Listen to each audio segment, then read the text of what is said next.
Hello, everyone. This is Dustin Hausner. I'm the Jewish Outreach and Program Director at the Wayne YMCA in New Jersey. Our Jewish programs is fully funded through the Jewish Federation of Northern New Jersey. So I'm really excited for our very special guest today. He is the curator at the Woodrow Wilson Presidential Library and Museum. I would like to introduce to you Andrew Phillips. Andrew, it is wonderful to have you here today. Thank you so much, Dustin. It's my pleasure. Wonderful. So I guess let's start with very simple. Can you tell us a little bit about the Woodrow Wilson Presidential Library and Museum? Sure. Well, we're located in Staunton, Virginia. It's a small town in the Shenandoah Valley, sort of north and western part of the state. It's where he was born back in 1856, before the Civil War. He lives in Staunton for all of about 16 months of his life. So we're milking that for all we can. But he always considered it to be his home, even though he moved away at such a young age down to Georgia. He's mostly, I think, closely associated with New Jersey because of his time as governor and, of course, at Princeton. But despite his short time in Staunton, it's where he comes after he is elected president in 1912. He visits, he actually stays in the home where he was born to celebrate his birthday that year, after election, before inauguration. But it was very important to him. And then after he passes away in 1924, one of the big projects of his widow, Edith Boulding Galt Wilson, was to create a shrine to her late husband. And we have evolved since then. We are no longer a shrine to him, but we try to talk about his legacy and his life and the times in which he lived. Fantastic. And now Woodrow Wilson is a very fascinating character. You know, you mentioned obviously him growing up around the time of the ending of the Civil War, obviously World War I. So I guess to start with very simply, can you tell me a little bit about the property itself? Now, you mentioned obviously the Civil War. Were there actual slaves that were in the house? Was there, a lot of the going on in that central location, I'm thinking? Sure. So he's born in what was called a Presbyterian manse, which is like a parsonage or a rectory. It's the house that the church owns and that the minister gets to live in. His father was a Presbyterian minister. That's why they're in town at all. They weren't from the area either. They had come actually from Ohio. And his mother was born in England. But there are enslaved in the house. There are three. There is a cook, a young woman, and a young man. The young woman is helping sort of as a general maid and with the children. The young man is doing a lot of the work in the gardens. There was a small urban farm, stables, chicken coop, smokehouse, vegetable plots, fruit trees, that sort of a thing. Didn't provide all the needs of the house, but quite a few. And the enslaved were leased by the church. So they were a perk of the job of the minister in the same way that the house was. Makes it, we can say that his father, we had no records that he ever owned people, never owned enslaved, but certainly leasing them doesn't make it better. And he's the last president to be born in a home with enslaved workers in it. He's born just before the Civil War, and we connect him so closely with, early 1900s. It's important, we think, to tell that part of the story, that because it helps you understand, puts in context, especially his views on civil rights when he's governor and president. Well, I was gonna go into, the fact that he grew up with Civil War, and obviously I think I had read somewhere that they actually had the presidency of the Confederacy go down his area, if I remember correctly, or I could be misreading that. But that's one of the stories that he saw Jefferson Davis after he had been captured, when he was being taken. He was going to Fortress Monroe ultimately to be tried and held in prison. But that's one of he would have been about 7 years old or so when that happens. He's about 7 when the war begins. He's about 10. He's about to turn 11 when the war ends. So he lives through the war. He lives in Augusta, Georgia, so he's not seeing real hardship. Augusta is, compared to many other parts of the South, and especially parts of Georgia, gets off fairly lightly. It was a big industrial area for the Confederacy, so it didn't get destroyed in the same way that many other places did. But he's a child, and claims, at least later in his life, that his first memory is of hearing a man walking down the street yelling about how Lincoln had just been elected and that war was coming. He would have been about to turn 4, so that's debatable. But I mean, it's a very important part of his story. He's the only Confederate citizen to ever become president later. Hmm. So what I guess led him in part to the journey of obviously coming to New Jersey? Because as you mentioned, obviously that's not his origin. He, has strong roots in the ideas of the Confederacy and other different places. So how does he end up in New Jersey of all places? Sure. Well, Princeton has a lot of connections to the Presbyterian Church.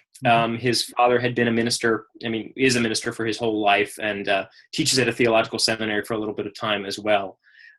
But he comes to Princeton after studying for a year at Davidson in North Carolina, and he doesn't really like it. And he's there for about a year. He's homesick. He's not feeling well. And then he goes to Princeton the next year and loves it. Princeton seems to be one of the few places where he is like truly happy as an undergrad, and then later as an adult when he's a professor and then president of the university. But it had a reputation for many years. I think it's Madison or Monroe. I want to say it's Madison. Had also attended. Back then it was the College of New Jersey, and there was a strong sort of Southern exclave sort of thing. There was a lot of cultural Southernness, and the Presbyterian connection was also very big. But he comes up to New Jersey, and despite identifying as a Southerner, he stays for the rest of his life. Essentially, he goes to Johns Hopkins in Baltimore for his PhD, and he tries to be a lawyer for about a year, 2 years in Atlanta, Georgia. But except for meeting his first wife there, he does nothing remarkable in Atlanta. Well, he eventually becomes governor and president, so he was later in life a few things with his life. So I'm curious. We definitely there's a lot to talk about with Woodrow Wilson's legacy, but I'm curious specifically at the museum itself, pre-coronavirus, because obviously I can understand the hardship dealing with, and we'll talk about that as well. But what are some of the things you could see at the museum? What are some of the programs that you did there, or even doing after, or doing right now, I suppose? Sure.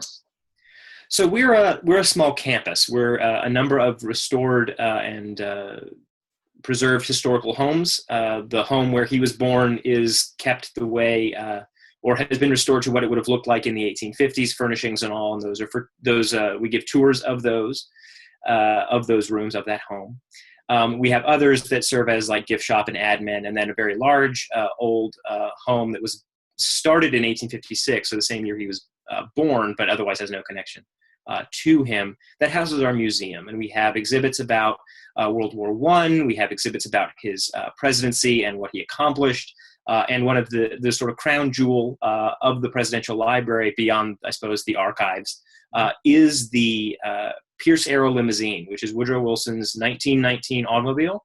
It is the oldest still working presidential car in the country. And when the weather is nice and we're not, in lockdown, we take it out every 6-8 weeks or so to stretch its legs and make sure that it's still working well. But that's a very important thing that you get to see and experience. It's a beautiful piece, to be sure. Wow, that sounds amazing. So, I'm curious about some of the programming, because I think I saw something that obviously Woodrow Wilson is very unique at this time, because I mentioned the COVID-19 virus, but also he was president during a pandemic himself. So I'm curious what type of, I guess I'll ask you more specifically about that. Well, he is president during the 1918 influenza pandemic, the Spanish flu. There are a number of things that compare and contrast to what we're living through right now. People were encouraged they didn't call it social distancing, but that's what they meant. They said that you shouldn't gather in large groups. They encouraged people to not shake hands, wear masks whenever you were outside. This is also sort of at the early years of virology, so we didn't really have a great idea of how viruses worked. But he is president during this time. The pandemic goes from about January of 1918 until December of 1920. And he doesn't really do anything himself. It's a very different time in American history. The people have a very different relationship with the federal government than they do today. They weren't looking to the federal government for relief. Either, I mean, this is a time when the main preventative measures were wear a mask, and you made those at home. There weren't, ventilators that needed to be distributed, or medicine that would be specially that had to be dispersed by the federal government. So mostly people looked to state and especially city governments, because they were who were employing public health officials. So it was a very odd time where San Francisco and Seattle and St. Louis and Philadelphia and Boston, they were all reacting differently to the pandemic, to the Spanish flu. And so when it really peaks in the fall of 1918, you get very different responses across the country. And so you get, unfortunately, different mortality rates across the country too. During that period, the White House in general, issues no specific Spanish flu related statements. They're focusing on World War I, which is being prosecuted. That will end armistice will be declared in November of 1918. And they are very heavily focused on winning the war. That's more so than pretty much anything else. There's not much federal response to the Spanish flu.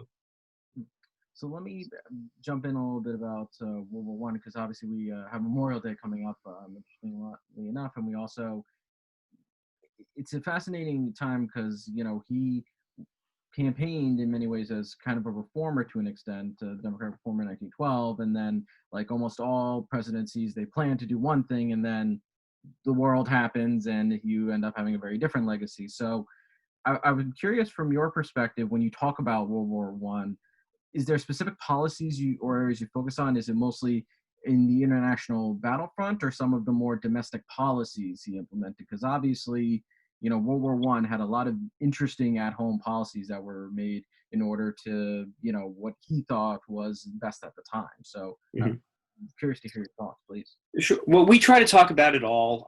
We have limited space, and all of these subjects could fill museums on their own. So we have to but we try to explore as much as we can, and what we can't in exhibits, we try to do through programming. You're exactly right. During World War I, just as an example, it's not the world, or the nation, I suppose, doesn't stop just so everyone can be focused on World War I. There are still people out there campaigning for a woman's right to vote.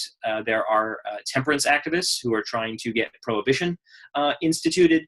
There are African Americans who are trying to, make sure that if they join, that they will come back, join the military. They will come back to a nation that will treat them equally. There's a lot still going on, and we try to talk as much about that as we can. A current exhibit that we have, it was going to be temporary, and now with what's going on, we'll probably keep it up for a little bit longer. Is called Protesting the President, and we focus on a number of groups who actively campaigned against Woodrow Wilson himself.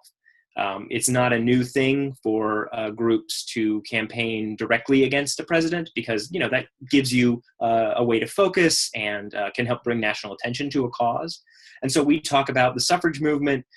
We talk also about those who are against prohibition, as well as anti-war activists, including Eugene Debs, who is arrested and jailed for speaking at the time, it was the Sedition Act, speaking against the draft. He was encouraging people not to allow themselves to be drafted, and that was enough to put him in prison. He was imprisoned in Atlanta at the federal penitentiary. And then the fourth one is African Americans, and we talk about particularly a man named William Monroe Trotter, who, after segregation was being instituted in the federal government by Woodrow Wilson's administration, he gets a meeting with Wilson, goes to the White House, and sort of tells him off. He speaks very passionately about something that he cares about, and Wilson sort of shows his hand, and even though others, including a descendant of William Lloyd Garrison, who was the prominent abolitionist during the Civil War, he was white and had come to the White House to say many similar things about how segregation is not a good idea. You're not helping anyone. He got heard out. Woodrow Wilson had a long conversation with him, and wasn't especially not conciliatory, not agreeing, but said he would look into it. When William Monroe Trotter comes, who is an African-American newspaper publisher from Boston, Wilson gets angry. Wilson does not appreciate that passion, and Trotter and his group are thrown out of the White House. So, I mean, we try to talk about all those things. As I mentioned earlier, I suppose we were started as a shrine by Edith, by Woodrow Wilson's widow. But since her passing in 1961, we have moved away from that. And so we try to talk about him warts and all now. So I'll jump into two areas because I definitely want to make sure we include Edith because I think historically she has a very interesting significance, which I'm very curious to hear your thoughts on. But I suppose with Woodrow Wilson, as you mentioned, with any president, each generation has the ability to look at what they did, the pros, the cons, what was good at the time, what wasn't good.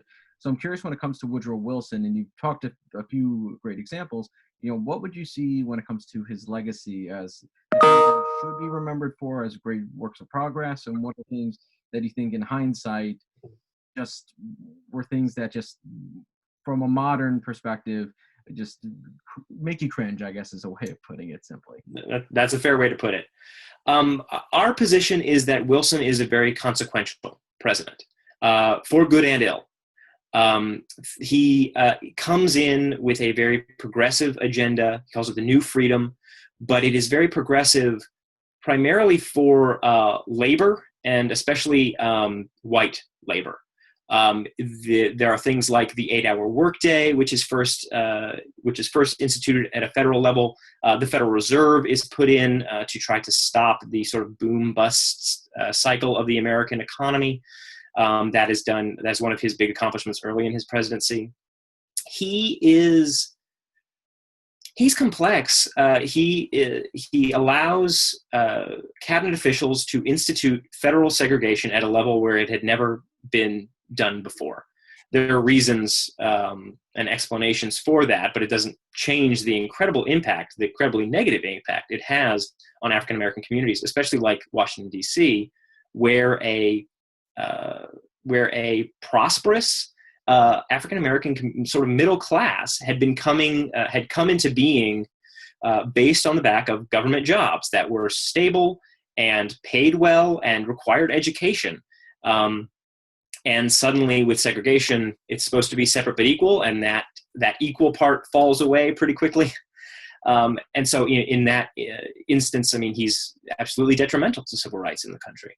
At the same time, he appoints Louis Brandeis to the Supreme Court, which is a major step forward.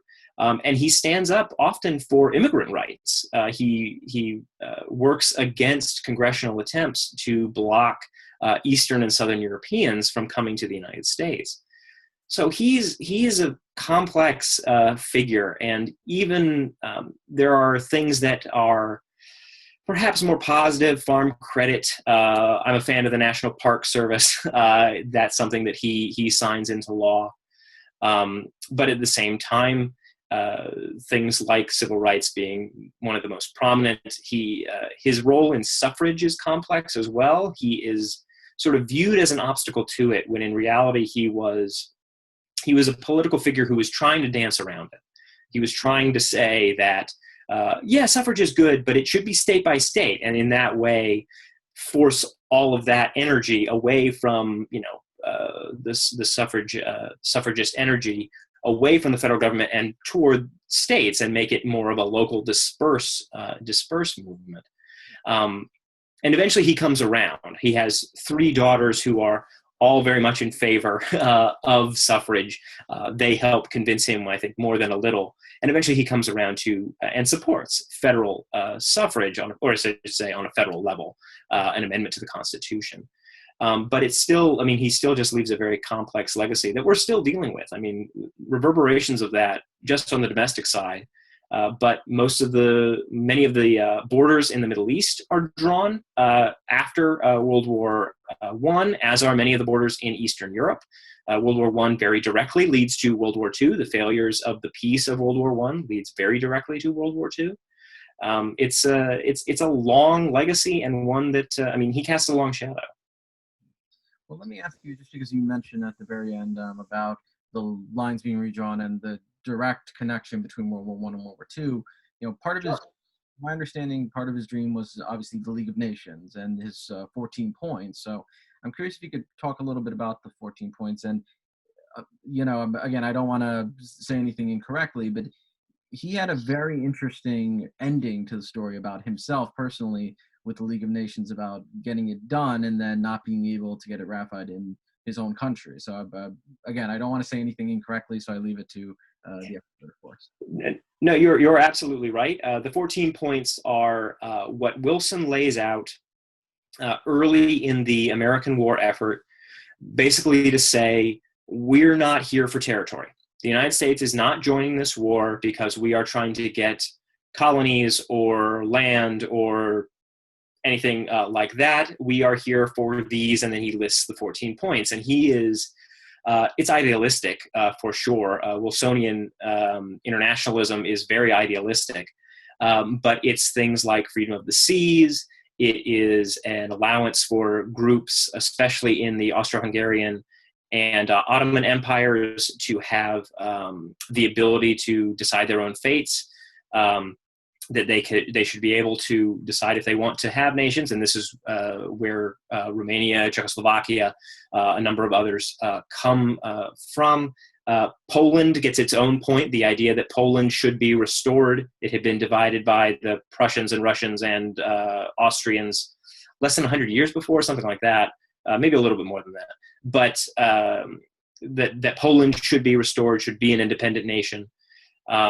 And then the 14th, the biggest point, was the League of Nations, that there should be this international body where countries come together and conflicts can be resolved through diplomacy, where everyone's on an equal stage, equal footing, without resorting to war. The idea of the peace to end all wars was what he was going for.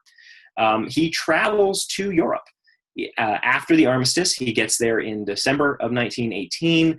He's in Europe for about 6 months. It's hard to imagine that president being gone from the United States for that long. And in fact, he's the first president to go to Europe, to leave the country while he's president of the United States. And he, in the face of British and French and Italian and many others wanting their peace, he sort of... he thinks that the League is the thing that will carry the rest of it forward. And so he ultimately will compromise on very heavy payments, war debt that Germany has to assume, also blame for the war. Lots of territorial pieces being taken by Italy and France, colonies being distributed. At the same time, he also stands up for a number of smaller nations. Albania, for instance, is one that the larger powers at the time wanted to carve up. They wanted to carve Albania up, give some of it to Greece. Italy wanted a pretty substantial chunk, and he wouldn't allow that to happen. Armenia is another example. He tried to draw borders for an Armenian nation that would include maybe a quarter of what is now Eastern Turkey. A lot of these things, a lot of these lines on the map that are being drawn at the Paris Peace Conference, they remain lines on the map. And on the ground, people like Kemal Ataturk have something to say about Turkey being divided up between Greece and Italy and a number of other nations. And so that doesn't end up happening. The Turks create their own nation. But it's still just a fascinating period, and one where the League of Nations, I think, is the thing. He holds on to that the longest. It's what ends up happening. It's what ends up getting put into practice. The League of Nations is weaker than the UN is today. The UN, of course, created after World War II, but there are many in the United States who are worried that we will be giving up too much national sovereignty to this international organization and are opposed to it. And Wilson goes on this long speaking tour across, mostly by train in the western part of the United States. He gives these massive rallies in Seattle and in Utah and California. He's sort of trying to win over the people so that they will pressure their senators to support the ratification of the treaty. But he collapses after a speech in Colorado. He had been on the road for about a month, or on the train, I suppose, for about a month. And they decide, his doctor helps convince him to cut the rest of the trip off. He misses the last 6 or so stops. They head right back to DC, and then a few days later, he has his very serious stroke, where he is essentially removed from the board. And eventually, he's unwilling to make any further compromises with the Senate. It certainly didn't help that when he goes to France, he takes no Republicans. He takes no one from the opposing party with him in the delegation to have any part of it. But eventually the Senate decides to reject both the treaty and the League. Treaties with with Germany, with Austria, with Hungary, and some of the others will not be actually signed until Harding is president after Wilson. So it's a major defeat. Personal defeat for Wilson, and something he certainly regrets until his death in 1924. So let me bring up Edith a little bit, because she's in a very interesting situation historically. She marries him when he's president. His first wife dies while he's in office, and there's been, I think, especially in recent years, more of an idea that Edith was in many ways the first female president because of what happens with him in the stroke, which again, I'm curious to hear more about. But I think just trying to imagine that, like dating someone while they're the president. I mean, there's been movies made of it, but I think the idea of it is just quite interesting. Even the idea of Woodrow Wilson being romantic, when I think many people think of the piercing, the glasses, and the very professorial. So I'll bring it back to you, but I'm very curious to learn more, and for the person watching or people watching to learn more about Edith. Sure. Well, Wilson is, he has the very professorial reputation, I suppose, but he is a very passionate man.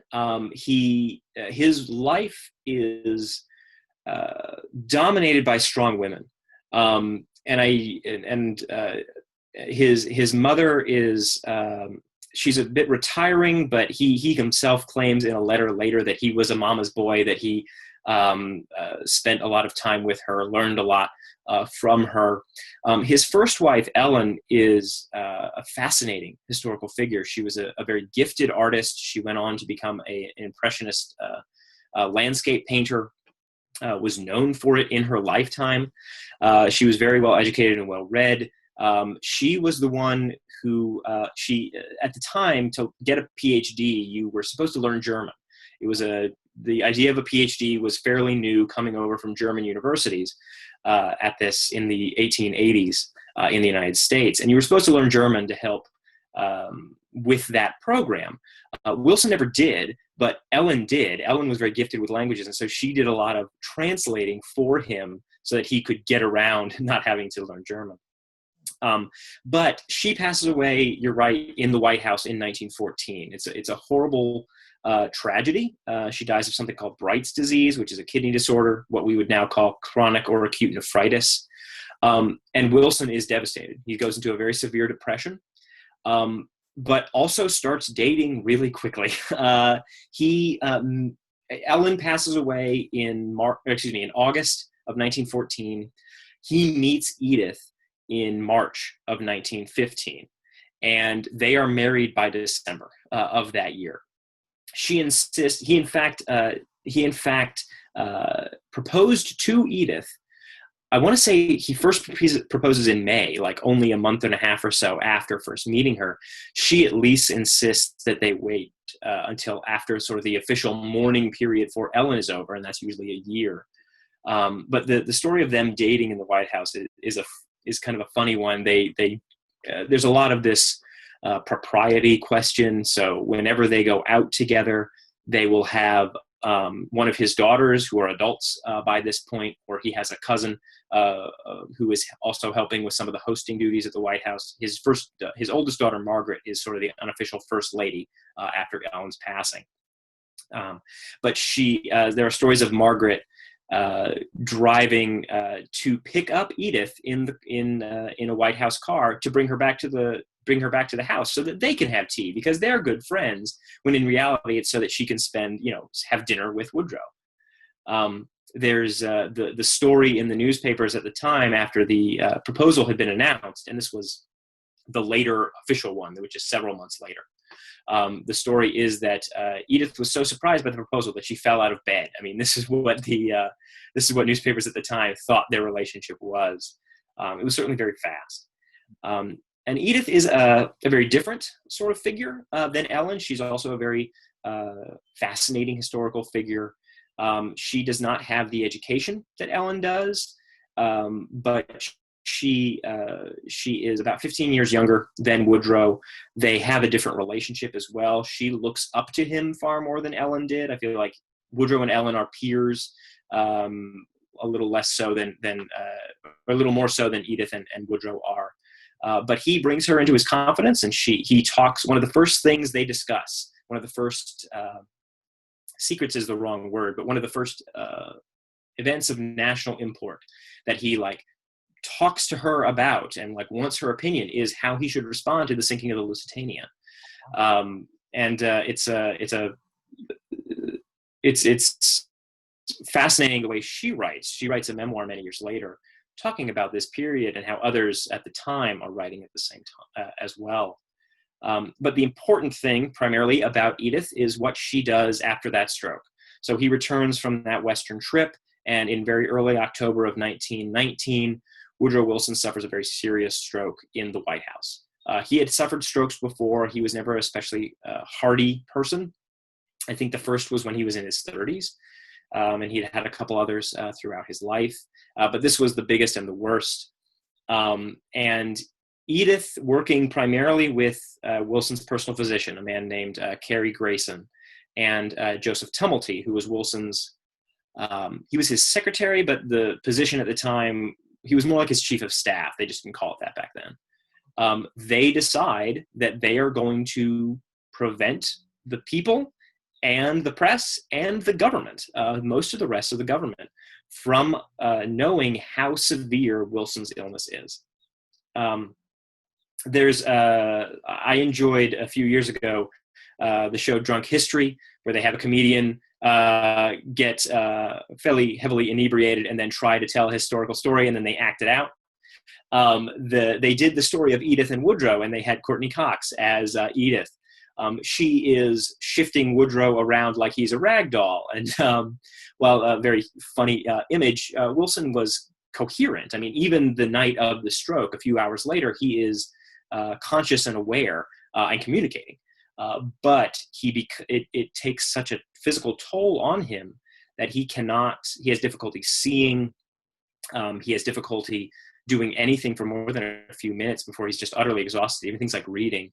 And you can't have, cabinet officials and things coming in. And so they are actively conspiring to prevent the public and even people like their own cabinet officials from knowing how severe it is. The idea in the press is that it was a petticoat presidency, the idea that Edith was the one making decisions. And in her memoir, which I think is just called My Memoir, she writes how it was her stewardship. She was never making decisions, that she was only, this is her justifying it, that she was only deciding when something would be brought to Wilson and if it would be brought to Wilson. And when that person in question is the President of the United States, that's a lot of power. And so I think she is, knowingly playing down her role. But with a few exceptions, it does seem like she is at least running things by Woodrow Wilson before making decisions. But an excellent example of it is that they use the doctor especially as sort of a acceptable go-between. He is in the Navy. He's a rear admiral in the Navy, medical doctor, had been with Wilson throughout the presidency. And so we have like cabinet officials and ambassadors asking Grayson questions so that Grayson will ask Woodrow. And an example of that is Morgenthau, who is the ambassador to the Ottoman Empire at the time. He sends a telegram. It's one of the coolest things I think we have in our collection. Sends a telegram directly to the doctor, asking what should be done about Constantinople. There had been talk of making it an international city or giving it to the Greeks, or who knows what. The Turks certainly wanted it, and he wanted to know what should be done. And on that telegram that had been delivered to Grayson, in Edith's handwriting, it says, Wilson thinks this should best wait. I'm paraphrasing. But then saying that Woodrow Wilson thinks that this should just, wait for another day. This is not an issue that needs to be dealt with right now. Grayson's response to the ambassador is almost word for word what Edith had written. So I mean, this is it's an incredible amount of power, and the fact that they go, I think it's months even before Woodrow has a picture taken, before anyone even really sees him. There's weeks taken where, senators don't get to see him, the vice president doesn't get to see him.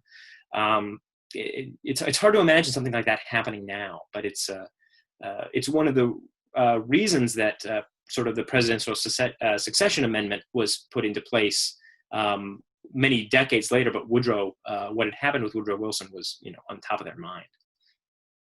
So let me ask, because we've covered quite a bit of ground of different parts of Woodrow Wilson's presidency, and also Edith as well. And what are, I suppose, for anyone watching this who likes this kind of for the first time learning about Woodrow Wilson, because I think for a lot of people they learn about Woodrow Wilson with World War I, but then don't know a lot of the ins and outs. So I'm curious if there's any particular type of information you think is something that's either a tidbit or something that you think people should know more about with Woodrow Wilson, whether it's his presidency or outside of the presidency? I think you're absolutely right. I mean, if Woodrow Wilson is he always sort of seems to rank in the great presidents, but it also seems like the great presidents are always those who are president during a war. And so if you know much about Wilson at all, you know that he was president during World War I. You might know that his wife was president. And there's been a lot of events, of a lot of protests and things. Just a few years ago at Princeton, there were students who occupied the president's office, which had once been Woodrow Wilson's, wanting his name removed from some things because of his record on civil rights. The idea that Woodrow Wilson is a racist is, that's fair, especially by the standards of today. At the time, he was fairly typical for a Southern-born, politician, even many Northern-born ones, unfortunately. But I think something to take away about Wilson is just the incredible transformation that occurs during his presidency, especially during his first term. This sort of explosion, we can even call it, of the federal government. Just before he becomes president, an amendment is passed that allows for Congress to create a federal income tax, and so fun stuff like the IRS is put into is created during this time. But it's also taking a number of primarily labor ideas from the socialist parties, the progressive parties, and trying to improve the lives of most Americans. And I say most, again, with that sort of civil rights caveat.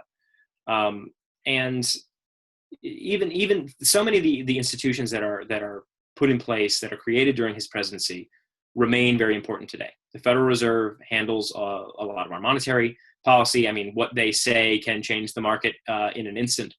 The same, perhaps not the impact, but the National Park Service is important. Rural credit, extending credit to farmers.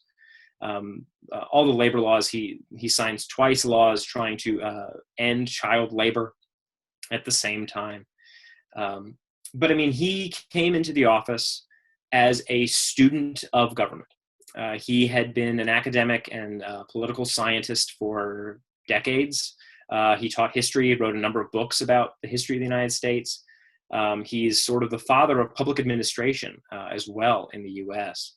And he comes into the office with all of this knowledge. Perhaps him and LBJ are the most hands-on legislatively of presidents. He keeps an office in the Capitol and works there many days, trying to actively shepherd, and compromise as well, especially early on, legislation that he wants passed. He's a very active president. He treated it like he was prime minister, which I think is what he really wanted to be. Well, before we wrap up, I do want to, because unfortunately I do know that the museum is closed for the moment for obvious reasons, but for people who want to learn more information or who might want to do like a online program, or if you're doing some sort of virtual tour, where could they find you? What are resources they could use? And obviously, as well as potential donations, because obviously everywhere right now is dealing through hardships. So would love if you could provide that information for us. So we have our website is woodrowwilson.org, woodrowwilson.org. We were quick on that one, I suppose. But we have a large number of programs that we are offering, all free through Zoom. We have what we call History in Your Home. That's every Tuesday and Thursday at 2 p.m. Eastern. Excuse me. And that's a lot of different topics. That's a new one every day. The one I actually just did today was all about German helmets. So it's all about the spiked helmets of World War I. We also offer special programs that on Fridays, they alternate. So I think the coming Friday will be a special program about the enslaved in the birthplace house and what slavery was like in the Shenandoah Valley, how it affected Woodrow Wilson. And that's at 2 p.m. And then next Friday is a Wilson and the Pandemic, and that's talking all about the Spanish flu. So we repeat those.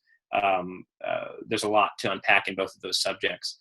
We also offer programs where you get to virtually tour the house where he was born with a few of our guides and learn a little bit about what life was like back in the 1850s. Again, all of those are free. All of those can be found on our website, woodrowwilson.org. And if anybody's feeling generous, of course, any donations are deeply, deeply appreciated. It allows us to keep going, for sure, like many other nonprofits in this time. Well, Andrew, I want to thank you so much for making the time with this wealth of knowledge about Woodrow Wilson, the things going on at the time. You have a lot of wonderful exhibits, it sounds like. So I want to thank you again for making the time with us. For those of you who are watching, I hope you stay safe, stay healthy. Hope you will continue watching our videos, and wishing everyone all the best. So I hope you have a wonderful day today. Thank you so much.